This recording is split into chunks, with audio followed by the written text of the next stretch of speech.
Hello, ladies and gentlemen, and welcome to my reaction of UFC Fight Night, Kape vs. Horiguchi. And this was a very fun card, so let's just start right from the beginning and get right into it, starting with the first fight of the night, Shane Collins vs. Otari Tanzilovi. So, in my breakdown, I completely forgot who Shane Collins was, but like right afterwards, I remembered, like, I know this guy. This guy was the champion in A1 Combat, which is Uriah Faber's promotion. That's where Ethan Ewing comes from, and he is known for having good boxing. And in this fight, he showed that off. He had great boxing. The one thing I didn't like about him and what he was doing in this fight a lot is every time Tanzilovi guy, every time he was throwing like straight punches, Shane Collins would kind of turn away. We've seen Rufy do that too, where he does that little snapback, but Rufy does it a little bit more dynamically and from a safer distance. Shane Collins would do it like inside range, very risky. All Tanzilovi had to do is like step in one more step, and it would have connected. But regardless of all that, Shane Collins looked very good for his UFC debut. He was 7-0, now stepped up to 8-0, and all around, just he did look great. He was piecing up Tanzilovi. The only thing Tanzilovi really had to offer were leg kicks and like spinning kicks, and he was trying different stuff, but Shane Collins was just pressuring him the whole time and not letting him get into that kicking range where he can start landing that kind of stuff. And then the only other answer that Tanzilovi had was just like trying to shoot takedowns, and he was getting the takedowns, but even when he was shooting and he would get stuck in these like single leg positions, Shane Collins was just push the head down and just elbow, elbow, elbow, elbow. And we know that these days you don't even have to be careful if you're hitting the back of the head or not. So, and he wasn't. He didn't have any back of the head shots. Somebody else did today. But he was just throwing those elbows, and even when he was on the ground, he was creating more damage from the ground. So regardless, he outstruck and he outdamaged Tanzilovi, and it was it was really funny to see actually, like when they had the decision, it was 30-27 for Shane Collins, and Tanzilovi looks shocked, like what? I mean, he didn't do anything. So I don't really know what he was surprised about. And I don't really see anybody else even saying that he won that fight. So, and there's no way for him to have won. He lost every single round very clearly. But yeah, great win from Shane Collins. And I'm excited to see what's next for him because he does have a sick style. He landed a lot to the guard, which is why he didn't get a knockout. And I think we're going to see more knockouts from him. This was his first fight. He still has the cobwebs. But I do think that he's going to be somebody to look out for in the future. Anyway, let's move on to the next fight of the night, Luana Santos versus Karol Rosa. This is one of the only picks I'm proud of tonight. I didn't go great on picks. We went positive. We pulled it. We pulled it off on the end.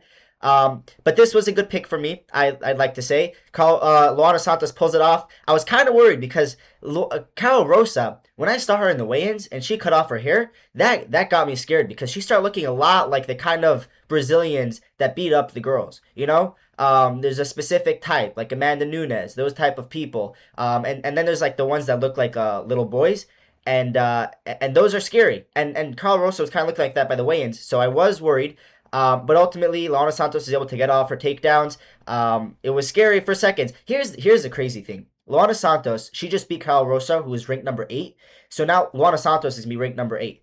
And she doesn't know how to throw a jab. Like the number 8 female in the world at 135 or 125, whatever division they're in, I think it's 135, it can't throw a jab. Can't throw any strikes. When she was on the feet, when they were separated, because, okay, so let's talk about the fight. She held her on the cage for like the first round, basically, and got a takedown at the end of the round, which kind of secured her the round. But there was like a minute of that fight that was on the feet, and she looked lost. She looked like somebody who just came to class to try pads, you know? But then round 2, she caught a kick right away in the beginning of the round and just took her down off of that and just kind of stayed on top of her and had her in like that headlock position. Oh, was it round 1 where she got the signature female throw, the head and arm throw that only works for females? She got that one in round 1, and then round 3 she took her down again. And yeah, I mean, there's not much to say about this. There were intriguing and enticing visuals in this fight. I'll just say that. But yeah, let's move on. I got that one right too. Now, Leon Shahbazyan versus Levan Chokheli. Like I said in my breakdown, I haven't heard of either of these guys before, but I picked the heavy favorite, and the heavy favorite won very quickly. What happened? Oh, yeah, he threw a calf kick right away that just completely fucked up Leon Shahbazyan. It kind of reminded me of like Ivo Baraniewski versus Junior Tafa. Just one leg kick completely messed him up. And I mean, it was so powerful. I'm pretty sure it popped his knee because he throws the leg kick, and then right away you can see Leon Shahbazyan starts backing off, and then he backs off to the cage. Levan Chokheli throws another leg kick, and then ends off with a combo. body shot, drops him badly. But the thing is, like, at the end, when Leon Shahbazyan is like on the ground, he's grabbing his knee. So that calf kick was so powerful, it popped his knee. Like that's how much force traveled across that calf. So Levan Chokheli is probably just built different. We get these guys every once in a while, and so I'm very excited to see what he does next. How many? He landed 6 strikes. He landed 6 strikes, and each one of them was brutal. Let's move on. We're going through this quick, guys. All right. Gaston Bolanos versus Michael Aswell Jr. Congratulations. Ilya Taporia makes a quick turnaround and is back in the win column. That was quick. No, but in all seriousness, this was a weird fight because like the next 3 fights are all very weird. Not just because I got them all wrong, but just in the way they played out. Like Michael Aswell Jr. He used to have really good boxing, and he still like has the flow of it, and but he just has no sting behind it. He was landing nice combos, but none of them had any pop. And so Gaston Bolaños just didn't like he just didn't respect it, and he would just walk forward. In the beginning, he was throwing body kicks and calf kicks, and they weren't really doing much for him. So then he just started like Michael Aswell Jr. would land like 5 strikes. See, like round one, it's 150. Whoa, no, that's the whole fight. Round one is 47-29 in favor of Michael Aswell Jr. But the punches he's landing are like little tiny, and it's like it doesn't hurt. It looks cool. I'm sure on pads, Michael Aswell Jr. looks better, but Gaston Bolaños would just sit down, throw an overhand, throw a cross, and whatever he landed got a visual reaction at Michael Aswell Jr. And he won. He won by decision. It was a very close fight. Like it wasn't a domination, but he did win. And yeah, so what was it? I think it was a 29-28. Then what happened in the third round? I think Michael Aswell Jr. started looking good again because in round one he came out with a heavy pace and he couldn't keep it up. So like halfway through, he started slowing down, and then he was becoming more stationary, and that's when he was getting hit.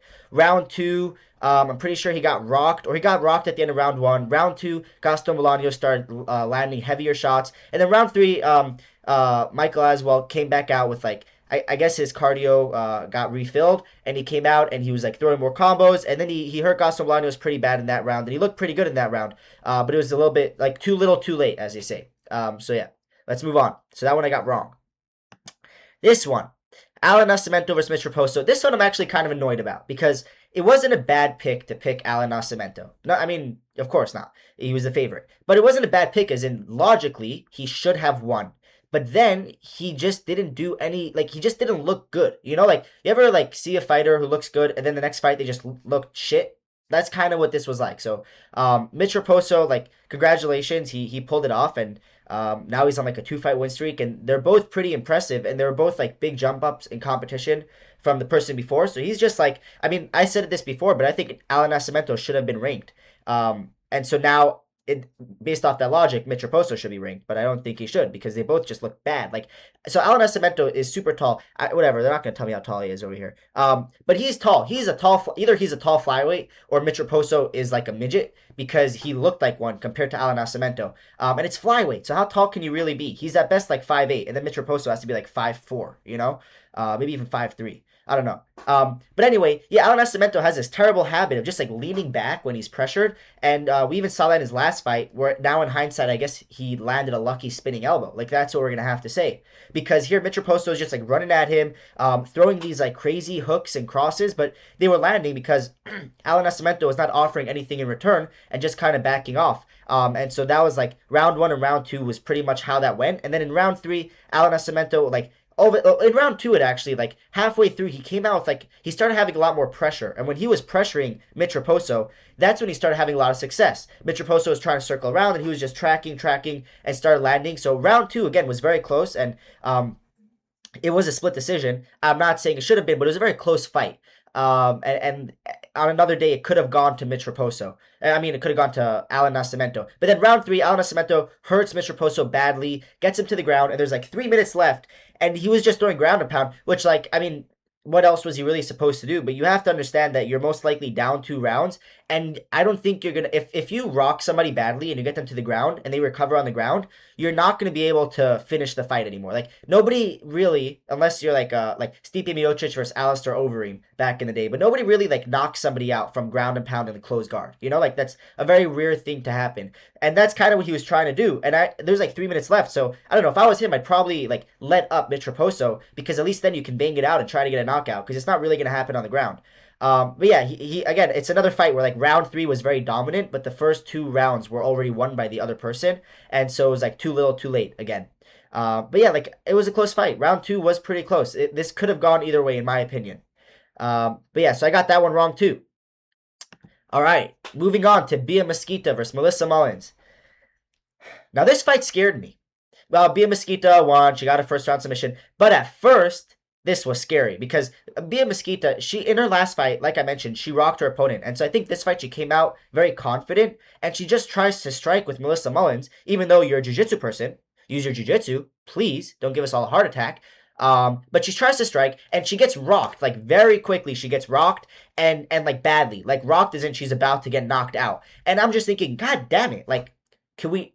I remember a time I remember a time where you could just pick the heavy favorite to win, and they just won. You didn't have to worry for them. And now it's like, I know she wasn't the biggest favorite in the card, but she should have been the biggest favorite on the card. And I'm like, there's no way she's gonna get knocked out by Melissa Mullins. And she didn't, thank God, because she did what she's supposed to do, and she clinched up, and she tries to take down Melissa Mullins, and she kind of falls down, and Melissa Mullins, like a fucking retard, goes into the 10-time world championship in Jiu-Jitsu's guard, and gets armbarred, like, almost instantly. And she wasn't, Bia Mesquita was not being subtle about this armbar. She's, like, slowly climbing her legs up, and it's like, she's going for either armbar or triangle. There's nothing else from there. So Melissa Mullins should have just stood her up. You know, like why if you just rocked your opponent on the feet and they're a jiu-jitsu specialist, why are we going into their guard? Why not stand them up and knock them out on the feet? But I'm happy that she didn't do that because my whole perception of MMA would have shattered again when all these favorites are losing. But finally, one of them won. Now let's move on to the next biggest favorite on the card that lost. Andre Lima versus Kevin Borjas. Yeah, very disappointed about Andre. This is a funny fight. Let's just start with that. This was a funny fight, and this card in general was like very, very entertaining because of all the ridiculous things that were happening. Andre Lima, like man, you were 11-0, I believe. Now he's 11-1, I think so. And he's looked very good in his fights, and for the most part, he's used grappling. He uses his striking too, but he's a good grappler. And this fight, he thought it'd be a good idea to just like strike with Kevin Borjas. And I warned you guys in the prediction video. I said Kevin Borjas is a dog, and if you give him the opportunity, he will knock you out. And anyway, he tries to strike with Kevin Borjas, and he's doing pretty good. He's looking good, not shooting any takedowns at all. And he was he was pulling ahead in round one until he got rocked badly. Not badly, but he got rocked enough to steal the round. When it's a close round and you get rocked, the round goes to Kevin Borjas. Round two, he's like doing okay again. He was pressuring the whole time. That was like I bet his game plan was just pressure Kevin Borjas until he slows down and then unload with combos. What he should have done is grapple because it's an ability that you have. And so if you're striking with somebody and you're competitive in that field, you grapple because it's something that you've done in all your other fights. But again, it's like he decided not to, but he didn't share that information with me. So I would have changed my pick if I had all that information. But anyway, his game plan was sort of working. Kevin Borjas is slowing down in round two, and then he throws an inside kick that hits Kevin Borjas right on the nuts, and Kevin Borjas like falls down in pain, whatever. And the thing is, I've seen bad groin kicks. We just had one recently with Alex Perez. That was a bad one. He was throwing up in one of those buckets. We've had the Cody Garbrandt one. We've had the Kevin Holland one. I've seen some bad ones, and I know what they look like. And I know what they don't look like. And they don't look like somebody just chilling there, looking like he's on the beach with his feet up on the cage, just enjoying life. And then every time the ref comes in, he's like, oh, no, this definitely hurts. I'm definitely in a lot of pain right now. The guy's like milking it for days, waits until there's 5 minutes left, and then like has this whole tough to get up thing, and he can barely stand, and the ref's like, "Do you want to continue?" He's like looking at his coaches, like, "Should I continue? Should I not?" He ends up saying yes, does the cross on his face, and then just goes back like nothing happened. So one of two things is incorrect over here. Either this guy has the best poker face of all time, and he was really hurt and just continued fighting perfectly normal. Like there was never a sign of this of his balls hurting again past this moment where he could barely stand with like pain on his face. He just went to perfectly fighting again. So either he just has the best poker face, or he was completely faking the whole painfulness, and about 1 minute out of the 5 minutes into that whole break, he completely recovered. And he just wanted to recover more because he was tired. And so he comes out, now it's like the middle of round two, and he has all this energy again. Wow, that's awesome. And for somebody like Andre Lima, who's a slow starter and builds into a fight, you just destroyed everything for him. So Kevin Borjas comes out just throwing all these like crazy wild combos, but they're landing. And Andre Lima again, like he doesn't throw a lot, so he was just getting like Kevin Borjas was just throwing more, and even if they were landing as cleanly, he's the only one doing anything. So he got round two, and then what happened in round three? I don't really remember round three, but oh, round three, Andre Lima started looking good again. Andre Lima started using his calf kicks, and that's another thing. He has a really good calf kick, and he was not throwing it. He threw it like twice in round one and got a visible reaction out of it, and then just stopped throwing it. Just started just like walking like this. And it's intimidating. You look scary when you do that, but that's not enough. You can't win a fight based off this.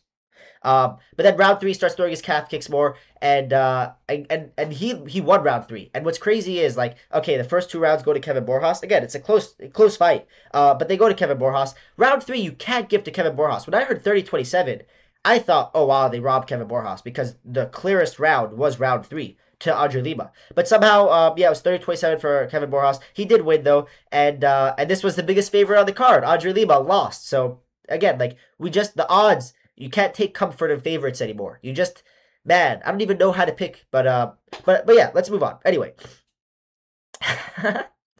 We move on to Vinicius Oliveira versus Andre Fili. I had a smile on my face during this fight. This fight was retarded. Okay, Vinicius Oliveira, obviously I picked him, and he reminded me why I love him so much. Because his last fight, he looked terrible. And I guess this guy he cut like 70 pounds or something. I don't know. He's cutting from like 200 pounds to 135. But now he moved up a division, so he's only cutting 60 pounds, not 70.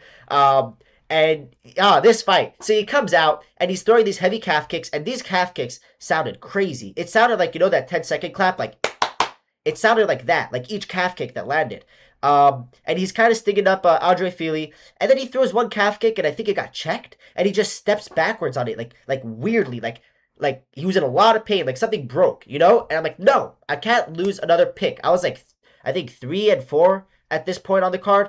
Or 4-3 on this card, and I'm like, I can't, like, no, this is my second breakdown video that I'm doing. I'm not going negative on this card, you know. But so he's like limping around, and then Andre Fili throws a body kick, and he like visibly is in a lot of pain, and then Andre Fili throws a second one, and he just goes ah, just yells at Andre Fili, and just comes out crazy. And so round one, like everything went wrong basically. I'm thinking, I hope he didn't break his ribs, because that was like 2 fights ago or 3 fights ago when he was fighting Said Nurmagomedov. The whole thing was he fought with a broken rib. So it's like, I fucking hope it didn't break again. But then he comes out round two looking like vintage Vinicius Oliveira, hands down, in your face, kind of like a Yuri Prohaska. He fights a lot like Yuri Prohaska. And he's exciting. And it's like, he's a retard. He is genuinely retarded, like as a person.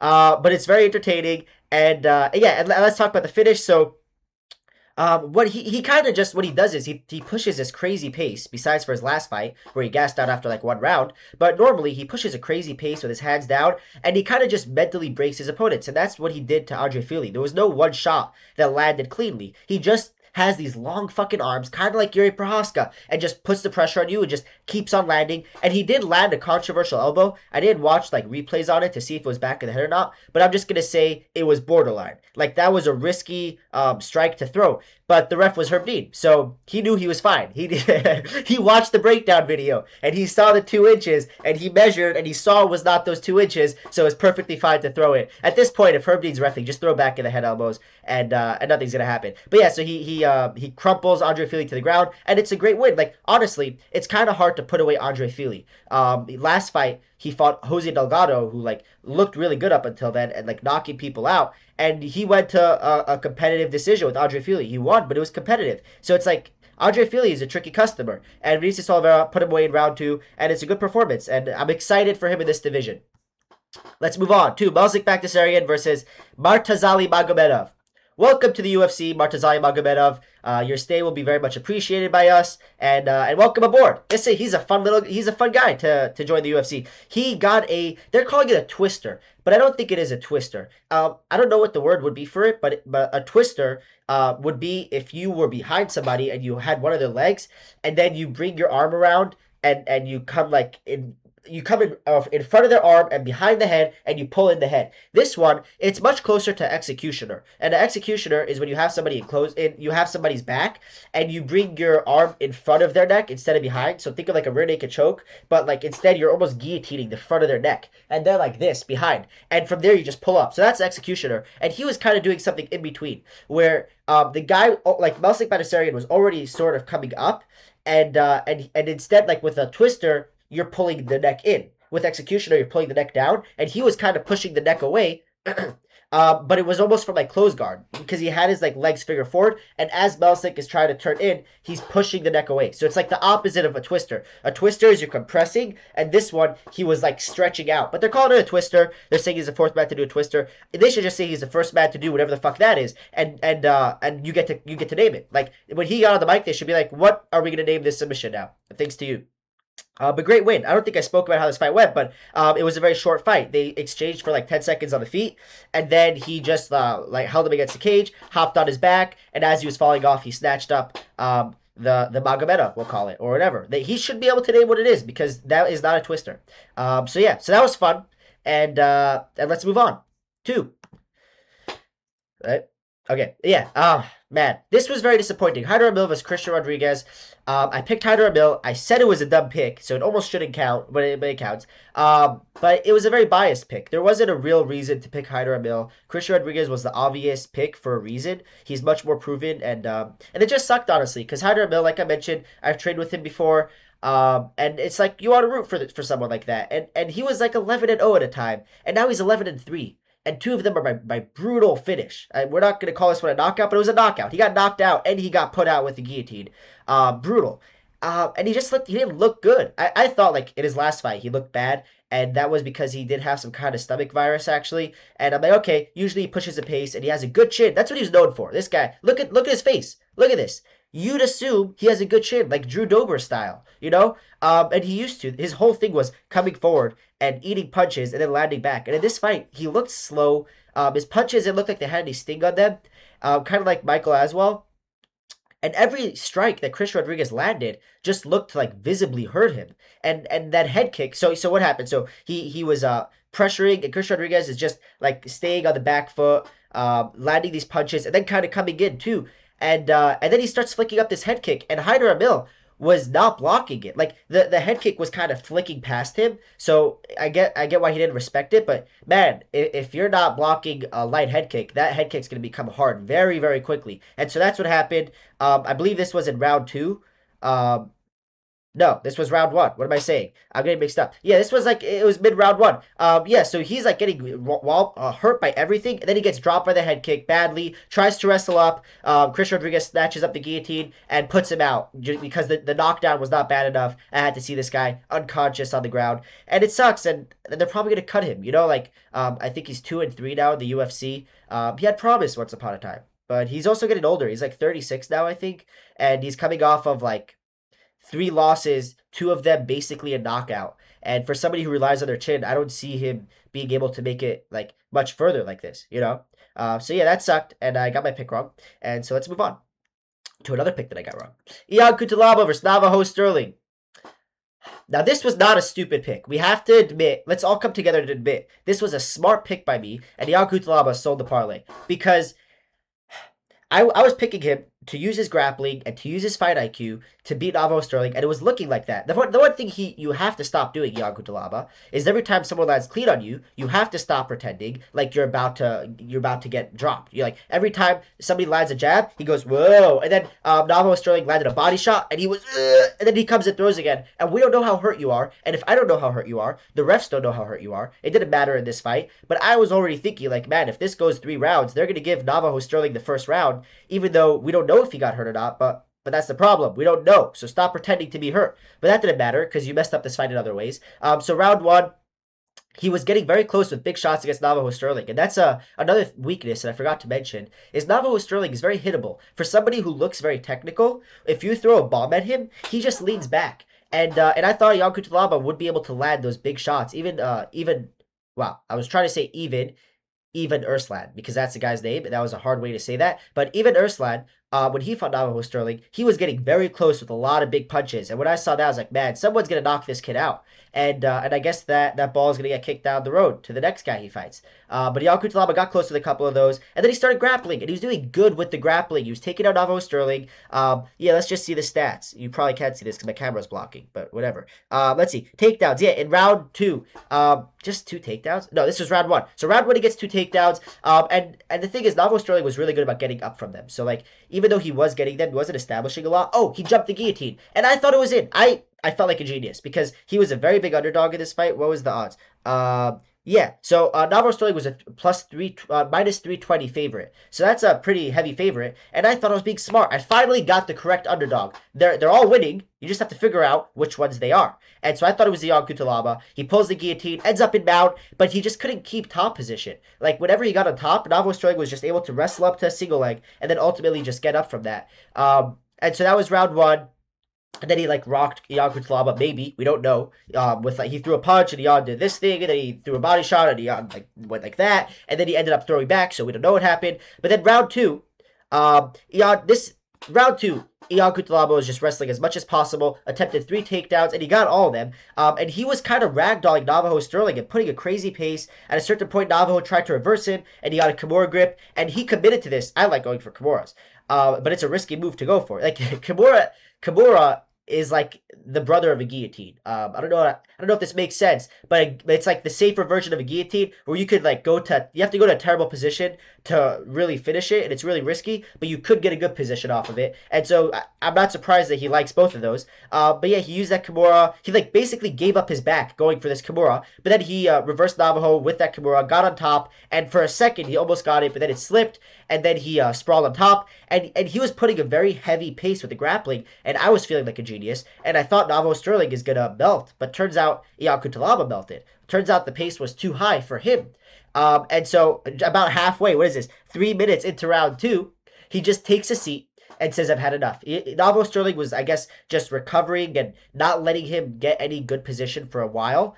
And that just broke Ion mentally. He was like, "I can't hold this kid down," and I gave it all I got. And so he sit down and he said, "Yeah, that's all I got, kid. Yeah, good win, man." And he's just sitting there looking at him as he's getting punched in the face, and Navajo is just punching him, and he's just sitting up like, "Nah, good work, kid, good work. I gave it my best, man." So yeah, so that's what happened. It's really fucking funny. He quit. He sat down and quit. We talk about Ilya Taporia quitting when like both of his orbital bones are shattered and his nose is broken and he can't see anything. And his brother stops the fight for him. This is genuinely quitting. I don't think he has a mark on his face. He just got kind of tired and just sat down and called it a day. This is it for me, kid. You go on. I'll just sit here for a little bit. I'll watch the sunset. You know. So yeah. So that was a TKO win from Navajo Sterling. He didn't. I didn't see anything other than I guess the grappling Navajo Sterling impressed me with. I always heard he's a good grappler, but you never know if it's true or not. Everyone thinks they're a good grappler until they aren't. But I guess he showed that you can take him down, but he's gonna get up. It's gonna be hard to hold him down. So yeah, so that was that. Let's move on to the main event of the evening: Manel Kape versus Kyoji Horiguchi. I just realized I yelled pretty loud, and it probably hurt because of my mic.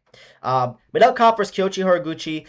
This was a great fight for as long as it lasted, and I don't want to call myself Mystic Mac because I got like 5 picks on this card wrong, but I did kind of predict this perfectly. The only thing I didn't see coming is round two with the takedowns, but round one they're kind of feeling each other out. Every time this is what I noticed, and this is what I predicted. Every time Kyoji Horiguchi came into the pocket and tried to land with Manel Kape would just eat it because it's coming from a 5'3" Japanese guy, and then he would come back with bombs. And Kyochi very quickly realized I can't trade in the pocket with Kape, and so he stood to like more. He stayed with more of a kicking game. He ended up getting a takedown at the end of round one. And that kind of secured him the round because until then nothing really happened in that round. Like significant strikes in round one is 8 to 9 in favor of Horiguchi. And so yeah, like nothing really happened and none of the strikes were that big. But then round two he comes out and he basically does he shoot right off the bat. He was like I was surprised because Manel Kape, he has a crazy sprawl. His like man, it looks like he's exaggerating. It looks like the warm ups, you know.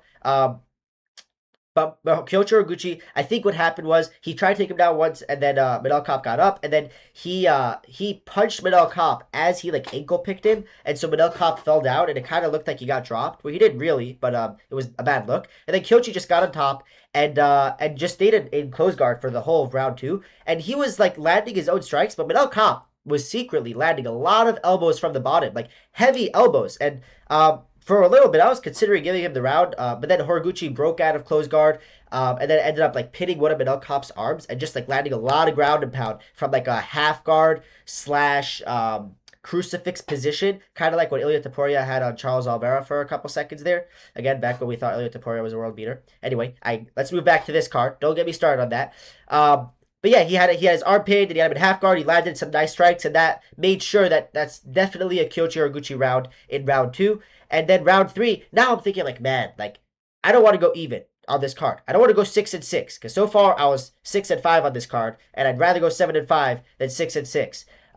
Because that's just horrendous. And I had my two dumb picks, and they both went badly. And maybe I just shouldn't be picking my dumb picks. If I'm calling a pick dumb, maybe I shouldn't be going with it. But I'm gonna have to, because that's what I do. But anyway, let's move on to round three, where Kyoshi Horiguchi comes out. I'm like, man, he's gonna probably just out grapple Cop. But it always starts on the feet, and that's what's beautiful about it. And it's a 5-rounder, and that's what went into my pick.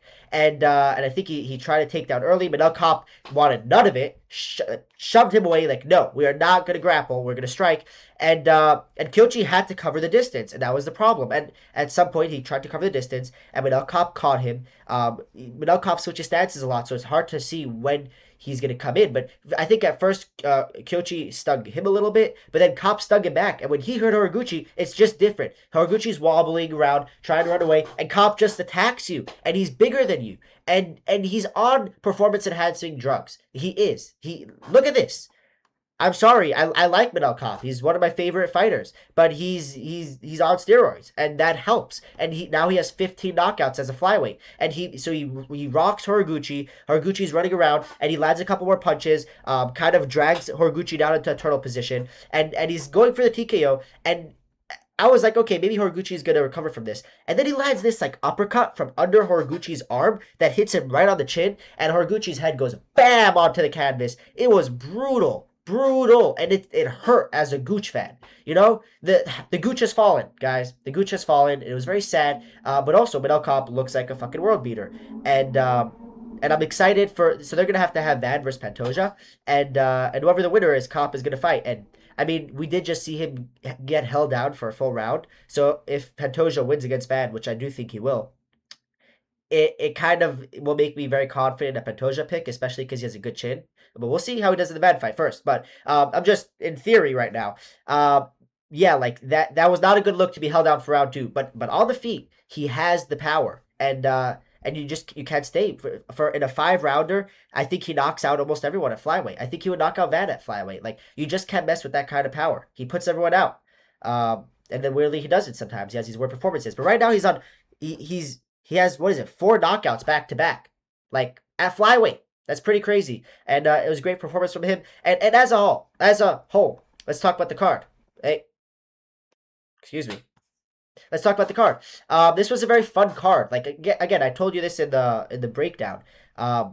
We need these kind of cards. You need the cards. This is like a relaxing card. Let's just watch the fights and laugh, because a lot of funny things happened on this card. We had featherweight Yuri Prohaska. We had Jan Cutelaba sitting and having a picnic. We had all the upsets. It was a fun little card, some crazy finishes, and this is what we need. We need some weeks like this. So I hope you enjoyed. Please like the video, share the video, subscribe if you haven't already, and stay tuned to the channel and see what we have next. See ya.